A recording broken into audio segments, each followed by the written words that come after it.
guess I just want to give you some tools. I want to put some stuff into your tool bag for working through the current social and cultural melee that we find ourselves in today. Rach and I have been having discussions, and we had a live at 5 on Thursday night about how the church would respond to having to exclude people who aren't vaccinated. And this is just one issue that the church is facing today.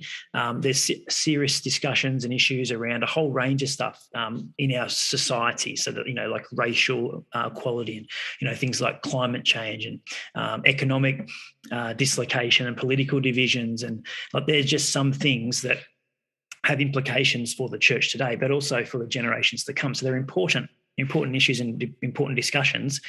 And the church has to speak to that. The church just can't be passive. The church just can't be silent when the world is calling for leadership. That's what we're here for. And I've been thinking about that a lot, actually, and for some years, to be honest. And I kind of come back to this thought, what would Jesus bring to our social landscape if he lived in times like ours? If Jesus was leading Beyond Church today, what would his press release be? How would he respond to segregation? What would Jesus do? I guess is the old phrase. And I thought, what if Jesus lived in a culture or context like ours? But then I kind of got that revelation that Jesus did live in times just like ours. In many ways, the culture and context of the first century was even more charged with the issues that you and I get so heated over today. We sometimes think that our generation is unique, but the reality is that in the times of Jesus, there were significant racial lines and discrimination with Jews and Greeks. There was a massive agenda, inequality, this huge social and political control of the people of the time. There was corruption. There was martial law, where literally the Romans occupied Israel through military occupation. There was extraordinary social injustice and economic inequality, and almost this impossibility to be able to aspire to anything more than your lot. So, and Ecclesiastes chapter 1, verse 9 says this, right? It says, what has been will be again. What has been done will be done again. There is nothing new under the sun.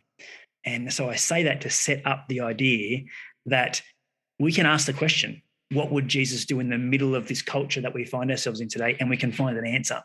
And so what I want to share with us just briefly are, I guess, four responses that Jesus would have if he was here today. And there's a helpful, because this is how we can respond when we're asked questions about, vaccine, or asked questions about the church's response to, gender inequality, or, social disparity, or whatever it might be. We have an answer, and it's found in the character, the life, the model of Jesus. So these are the things that I know Jesus would be doing if he was here today. The first thing is that he would elevate the narrative. He'd elevate the narrative, and he would remind everybody that the world is peripheral to the church, that the church is central, that it's all about the mission of the local church in the world first and foremost. And often we get stuck among the weeds of lesser things. We get caught up in the things that are lesser and spend a lot of time and a lot of energy trying to do things that the church has not been mandated or anointed or gifted or positioned to do, because the culture of the kingdom always supersedes the subculture. So things like political differences, Labor, Liberal, Greens, they're all inferior cultures to kingdom culture, whether even in church, Catholic, Pentecostal, Anglican, whether it's Hillsong or whatever. These are things that are inferior to kingdom, because kingdom culture is superior and all other subcultures are inferior. Even race, gender, economics, all inferior, and kingdom culture is all superior. And I was reading earlier, and this thought from another, along this same vein, which was saying that the more deeply anchored our viewpoint is in timeless truth, so kingdom truth, kingdom culture, the more deeply anchored our viewpoint is on all this stuff in kingdom culture, the more deeply it will resonate. And mere opinions never carry that kind of weight. So the more that we anchor our worldview in kingdom culture, the more that we speak that truth, it resonates within a person's heart, it resonates within the culture more deeply than any other narrative. Jesus would elevate the narrative, he'd speak to the things that matter. And Jesus in the New Testament spoke 92 times about the kingdom and what the kingdom is like. And Jesus has done all the heavy lifting for us, all the teaching and all the modeling of what the kingdom of heaven is like. And so the local church, you and I, we're the foretaste of heaven. Like, we are the picture of the coming kingdom of heaven. And it's then incumbent upon us to be heavenly, not earthly. And we need to be among the culture. Like, we need to be a part of the world that we live in, but always teaching and modeling something that's countercultural, which is kingdom culture. And I know that if Jesus were here in this context, he'd say, hang on, guys, let's just press pause for a moment on this conversation. Let's elevate the narrative. Let's talk about heaven on earth. How would heaven respond to this conversation? The second thing I know Jesus would do is he would pray first and speak second. Oh my goodness, the amount of people on social media that speak first, and I reckon never pray. Like, they've just decided that's their prayer language. Their prayer language is Facebook.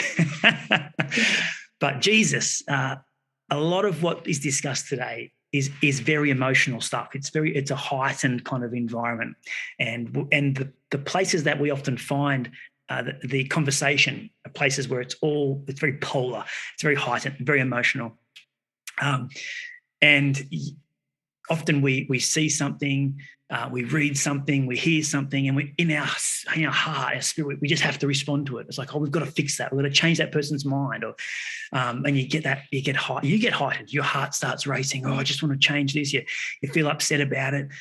You start to get on your social justice bandwagon. And then almost always, if you speak out of that place, for starters, it's not going to bring any resolution to you, but it's probably going to only amplify that heightened emotional state for yourself and others. And so I reckon this is a really practical one. Jesus, I think he would take some time. He would step away, and he would pray.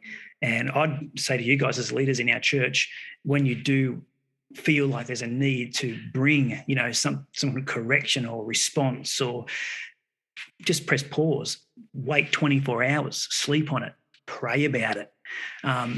Even if it's still something worth speaking up about emotionally, you can do it with more grace. You can do it with more integrity. You can do it from a more balanced point of view. You can do it with dignity. You can maintain your own dignity and the dignity of others. And I think that if Christians prayed as much as they talked, we would have a different church today. The third thing I think Jesus would do in our culture, in our context, is that he would change the world from the inside out. He would change the world from the inside out, because this is what Jesus did. So today we've been tricked to think that we can change the world from the outside in. And we start our mission as wide and as shallow and as ineffective as ever. Again, if we refer to social media, it's the widest, shallowest, most ineffective way to engage. But this is where we think we're making a difference. Instead of starting deep and strong and influential, we think that we can change the world by posting something on, Facebook. And we saw Jesus model this. If you want to change the culture that we're in, that we do need a platform, we do need to have influence. And the truth is that we do need to be able to make real friends and keep them, because that's where change takes place. Because we can only change what we can influence, and we can only have influence where we have relationship. And if there's no relationship, there's no influence. If there's no influence, there's no change. So we just have to be the kind of people that can make and keep friends. Jesus knew how to do this. Jesus knew how to make and keep friends. He did it with 12 disciples and the other followers in his group. But he did it intentionally. He chose his 12 friends. He chose the groups of people that he wanted in his circle with him.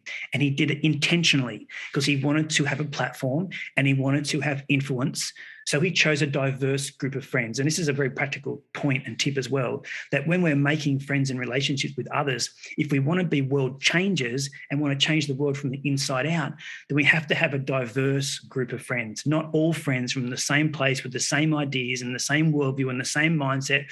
We need to be able to be big people that can embrace big ideas from wide, diverse ranges of political, backgrounds, religious backgrounds, social ideas and preferences and ideologies, and hold friends with big ideas. If we can't be big people, then we can't have a big influence, and only big people can hold big friendships. And so that's just a challenge I guess I want to throw out there, and because Jesus did it in his 12 diverse range: fishermen, businessmen, politicians, liked people and unliked people. He had even women were close in his circle, which at the time was completely countercultural and looked down upon. But he strategically chose connections that he knew would change the world. So, quick recap before I finish, because I think these can be helpful for us as we respond. I know there's not many funny stories in this, but I think it's really practical. And at a time like that we're in right now, we will need to respond to our culture. But we need to do it in a way that reflects kingdom culture, heaven on earth. And this is what Jesus would do. He would elevate the narrative. He would pray first and speak second. He'd change the world from the inside out by being intentional with the friendships that he made and kept. And fourth and finally, he would do what mattered most. He would do what mattered most. And he would ask himself the grandparent question. Now, unfortunately, Jesus isn't going to be able to be a grandparent, but he is God, and therefore being God, he has children, which is you and I. And you've got children, so let's say that he's a grandparent. But this is a grandparent question, right? You ask yourself the grandparent question, and it's this. When you're in your rocking chair, and many of you may already have rocking chairs. I don't have one yet. Maybe that's something I can look forward to. When you have your rocking chair and you're sitting there and your grandkids are all sitting around you and they're asking you about the days of COVID-19 and they're asking you about the days of lockdown. What did you do when all that discrimination was taking place, Grandpa? Or remember all that inequality and all those protests, Grandma, and all those rallies and political partisanship? Like, what did you do? Whose side were you on? And what will you say? What will you say? What will your story be? That's the grandparent question. What will you tell your grandkids about this day today, about your response, about what you said, about what you did?